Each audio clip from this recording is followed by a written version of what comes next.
We've come to the Houses of Parliament to put some of the accusations surrounding British aid to Lord Lee. He's worked in the field of development for over 50 years. All right, let's talk about that for a second. The case of the Tanzanian radar defense system. Tony Blair personally flew to the country to try and push that through.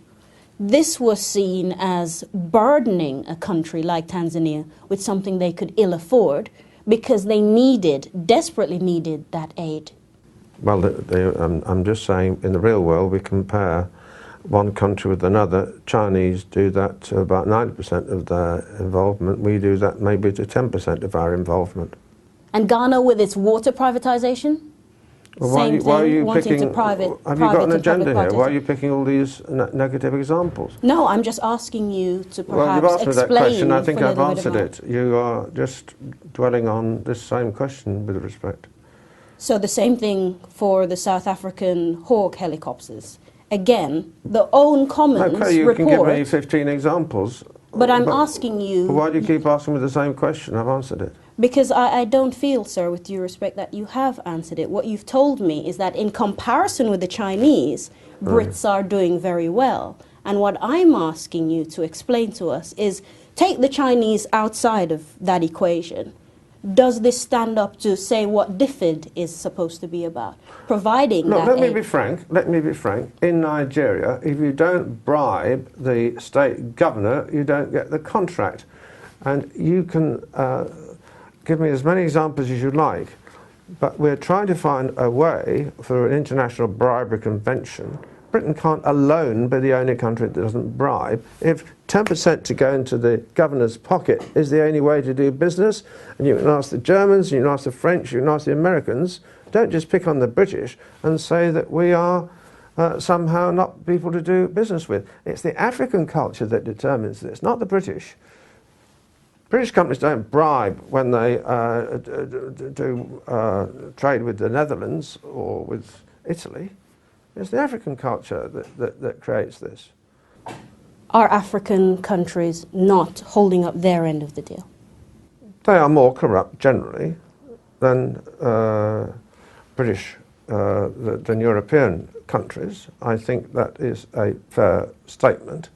The quality of auditing, the amount of nepotism is far greater in most African countries than in Britain. Now, there are historical reasons for this, but that is a fact. If you want the truth, I'll tell you, that's my view, that is the truth.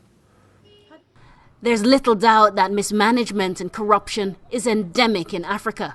This is often given as one of the reasons why aid and development are not working on the continent.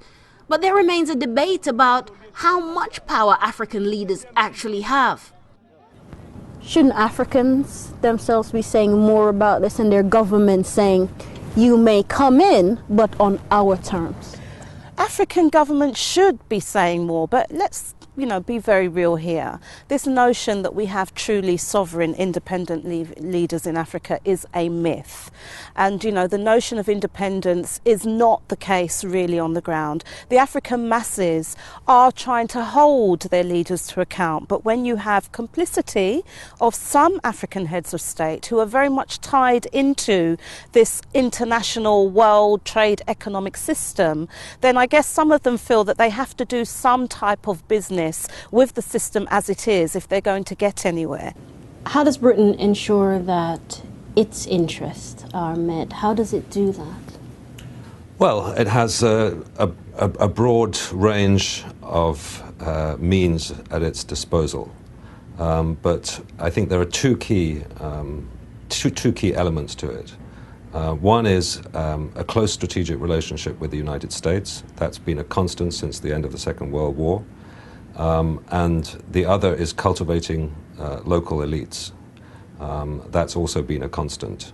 And it's very interesting to see what happened during the period of independence, where at first the British government opposed nationalist movements, but then they started to cultivate those nationalist leaders who they felt could take over and run African countries while at the same time maintaining the strategic and economic interests of Great Britain. And that model more or less exists today.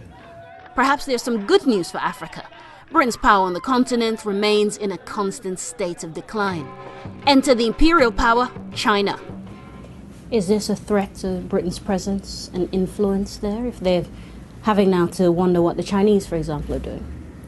Of course, the more actors that there are, external actors that there are, working in Africa, trying to secure their own interests, trying to exploit Africa's resources, the more difficult it becomes for a country like Britain, which is a second-tier power, to secure its own interests. I mean, if China is offering all sorts of benefits to African leaders without the kinds of strings attached that the European Union or Britain has traditionally attached to the benefits that they're offering, then that will serve to undercut Britain's role and its leverage.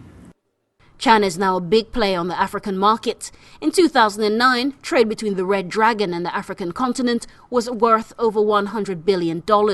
In 2000, that figure was only $10 billion. China states it does not interfere with the internal policies of any of its trading partners, but many observers question the country's links with Sudan and Angola, two major suppliers of oil to China. China also gives $2.5 billion in aid to the continent, a figure which is expected to rise.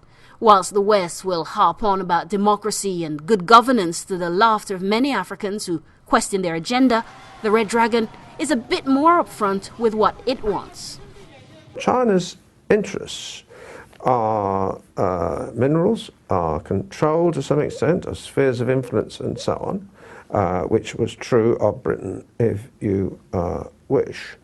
But the commitment of China to good governance is not yet apparent. China is no different from many of the Western countries in terms of the desire to have control of resources, desire to engage with Africa in those terms. I think maybe they're more blunt as a country about it. I think certainly for the Western countries, the language of democracy has been used to confront some very similar policies.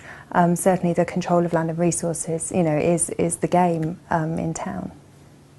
Positive change has happened in Africa, whether it be the end of apartheid in South Africa, new technological advancements sweeping the continent, or Africa's first staging of the Football World Cup.